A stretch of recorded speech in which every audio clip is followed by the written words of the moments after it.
taniyo intii madaxweynaha jamhuuriyadda Soomaaliland mudane Muuse Biixi Cabdi uu safarka ugu ambabaxay dalka Guinea waxa soo baxaysay aragtiyo kala duwan oo ay qabaan shacabka Soomaaliland.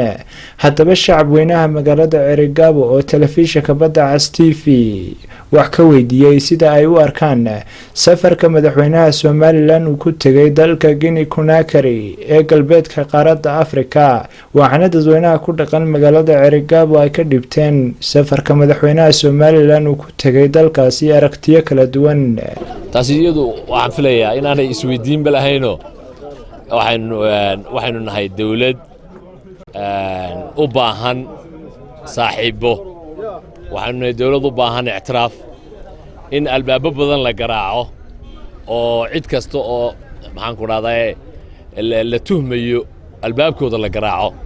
waxa weeyaan waa arrin muhiim weeyaan. madaxweynuhu uu ku mahadsan yahay tigitaanka uu tagay galbeedka Afrika,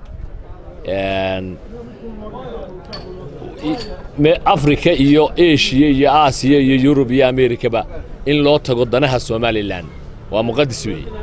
albaab kasta in la garaaco aad iyo aad ay muhiim u tahay. waan taageeraynaa, waan ku garab taaganay madaxweyne. Afrikana gal, meel walba gal, cid kasta oo danta Soomaaliland aad u dareemayso inay wax ka tarayso xataa ayaana ictiraaf ba ku siinay haday gogol wanaagsan ku dhigto sidii Afrikaanka aad u tagtay hadeer Guinea calankan ku raaxaysanay markii laga taagay meel kasta calanka Soomaaliland. intaasaba ayaa waxa noo ahayd waxtar noo ahayd diyaaradii yarada khaaska ahayd lagu qaaday madaxweynaha iyaga maxaan ku raadayay roogii loo dhig. madaxweynaha safarkiisa uu ku tagay dalka la yiraahdo Guinea oo galbeedka koorihiisa shisha ah.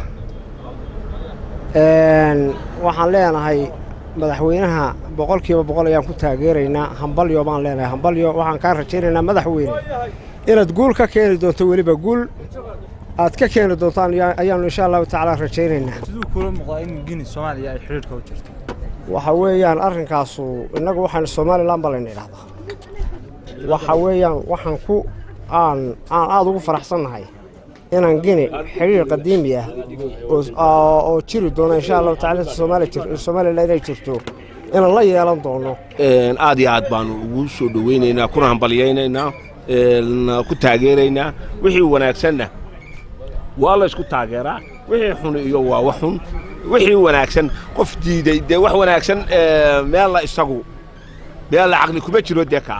xasan jigraale sidaad u arkaa safarka madaxweynaha Soomaaliland uu ku gaaray wadanka Guinea? anigu waxaan malaynayaa nin meel u baxo waayay inay tahay Guinea-daas. aniga oo xarso iska joogay niman laas wata baabuur barigana ku socda baddana ku socda ila yimaadeen. waa xagaa dabadeedna waa ka ilooreeyay markay ka soo degeen baan xasaab garay xagaa ka timaadeenoo Guinea ba yiraahdeen. waxaan doonaynaa buurta halkaa fadhida waxa ku jira inaan dibadda u soo raro, dabadeedna ay idin inta qaadataan anuna aanu qaadanaa inta. taa waa diiday baan waa diiday kulli anigu meesha ma fi baan u arkay beriga. laakiin hadda dawladnimo ay soo wanaag ku arkay madaxweynuhu isagay nooga warrami doono wuxuu ku soo arkay. Soomaaliya maadaama ay xiriirka ugu jirtay Soomaaliland darteed ma sha waxa laga yaabaa Soomaalida hore sare inay wadaninimada dalka ciidda inay uga ogaal roon tahay, inaga inooga ogaal roontay kulliba. sababtu tahay berberaba waa kuwii ka hadlayay lama iibin karo, lamana wareejin karo.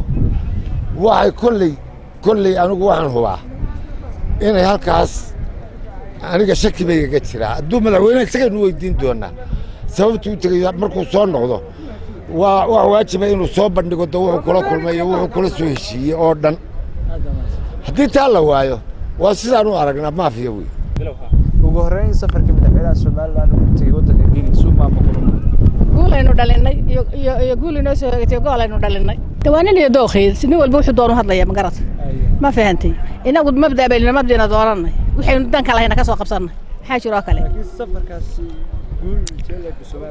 aad iyo aad mid badan ba soo hooyey saad u aragtaa safarka madaxweynaha Soomaaliland uu ku tagay dalka Guinea waxaan u arkaa in guul u soo hoyatay Soomaaliland safarka uu ku tagay madaxweynaha Guinea waxaan u leeyahay hambalyo martuu halkaaba tagay diyaarad lagu soo dhaweeyo Soomaaliya muraar dilaacday oo Soomaaliya ay tamayso oo siday doonto u hadlayso madaxweynaha iyaga waa ku kalsoonahay waxaan doonaynaa inuu ka sii kordhiyo waliba ugu horeyn Marwan Abdiraxmaan Jaabul sidaad u aragtaa safarka madaxweynaha Soomaaliland uu ku tagay dalka Guinea anigu waxaan u arkaa arrin aad u wanaagsan iyo guul soo hoyatay Soomaaliland ayaan u arkaa sababta oo ah in haddii aanay guul soo hoyatay Soomaaliland ahayn xamarka may xanaaqdeen oo waayo wanaageena iyo guusheena iyaga la culweeyaan Muqdisho waayo waxay rabaan inay hostage nagu haystaan inaguna haysan mayaan madaxweynaha waxaan leeyahay sida aad Guinea ku tagtay ee aad maxay ahaydeen iminkaba guusha ugu keentay Soomaaliland horu soco waayo aqoonsigeenu wuxuu ku jiraa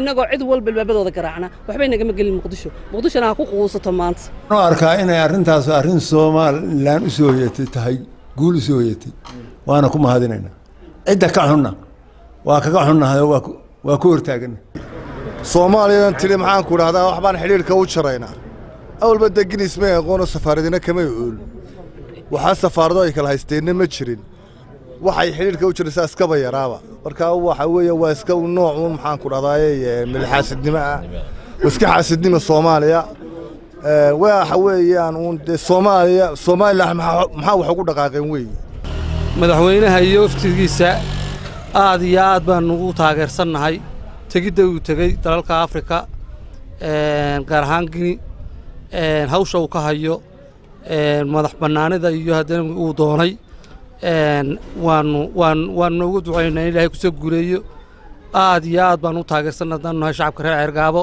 waxaan u arkaa inay tahay horumarkii uu sheegi jiray oran jiray horaa loo soconaya in iminka ayuun bay noo muuqataa horu socodka madaxweynaha qaranka waan ku hambalyeynaa waan ku bogaadinaynaa ka dhalinyaro ahaan ka gobol ahaan ka shacab ahaan iyo ka qaran ahaan baan ku taageersanahay waxaan leenahay madaxweynaha hambalyo mar labaad madaxweynaha waxaan farayaa fariin haddii ay suuro geli karto inuu madaxweynaha waddanka Guinea naga gaarsiiyo guud ahaan shacabka Soomaaliland salaan iyo hambalyo naga gaarsiiyo kulley waxa weeye cidii ka xumaanaysa haddii koonfur haddii cid kale tahayba waxaan leenahay u joojin mayno danaheena iyo madax banaanideena iyo qarannimadeena waa midaynu inagu gaar u leenahay cidna ummadda ma fadhiisan doono سعيد مسافر راح تلفزيون عالمي بدأ ستيف عرقال